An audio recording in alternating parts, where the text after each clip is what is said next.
भारतले नेपाली सेनामा माओवादी लडाकुहरूलाई समायोजन गर्न लगाएर नेपाली सेनाको गौरवपूर्ण इतिहासमा धब्बा लगाउने रणनीति लिएको थियो, जस अन्तर्गत माओवादीका लडाकुहरूलाई समेत संयुक्त राष्ट्रसङ्घको मध्यस्थतामा प्रवेश गराइएको थियो। माओवादीको नेपाली सेनामा प्रवेशले अब नेपाली सेनालाई विश्व समुदायले गर्ने विश्वासमा कमी आउनेछ र बिस्तारै संयुक्त राष्ट्रसङ्घको शान्ति सेनामा नेपाली सेनालाई जानबाट रोक्न सकिन्छ भन्ने भारतलाई थियो। तर माओवादीबाट नेपाली सेनामा प्रवेश गरेकाहरू सेनाको आचार संहिताभित्र बसेर उनीहरूले पोखेको राजनीतिलाई नेपाली सेनामा प्रवेश गर्नु अघि नै प्रचण्डलाई जिम्मा लगाइदिए। माओवादीबाट नेपाली सेनामा गएकाहरूले देखाएको व्यवहार, उनीहरूले गरेको गैर राजनीतिक गतिविधिले उनीहरू पनि नेपाली सेनामा प्रवेश गर्न पाएकोमा गौरव गर्दै सेनाको अनुशासनमा बसेको देखेर फेरि भारतले गर्न खोजेको षड्यन्त्र असफल भयो।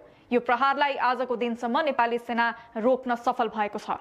नेपाली सेनामाथि अर्को षड्यन्त्र नरेन्द्र मोदीको पहिलो कार्यकालमा भएको थियो।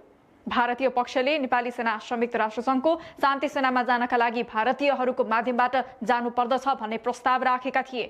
सार्कलाई निष्क्रिय बनाएर भारतकै अगुवाईमा पाकिस्तानलाई छोडेर दक्षिण एसियाका मुलुकहरू र एसियाका दक्षिण पूर्वका देशहरू मिलेर एउटा संगठन बनाउने सन्दर्भको विचार विमर्श हुँदा नरेन्द्र मोदीले नै सार्वजनिक रूपमै नेपालको सेना संयुक्त राष्ट्रसङ्घमा जाँदा भारतीयहरूको माध्यमबाट जानुपर्ने कुरा बहसमा ल्याएका थिए। त्यसबेला मोदीको प्रस्तावमा अन्तर्राष्ट्रिय शक्तिहरू सहमत नभइदिएकाले उनको कुरा पनि एक सातासम्म चलेर विश्वको राजनीतिक रङ्गमञ्चबाट हराएर गयो।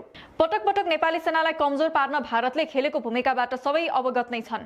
अन्तिम पटकको भारतको प्रयास जेएनजी आन्दोलनभित्र घुसपैठ भएर हावाहुरी आए जस्तै आयो, तर सबै खाले हुरीलाई छेक्न नेपाली सेना सफल भएको छ।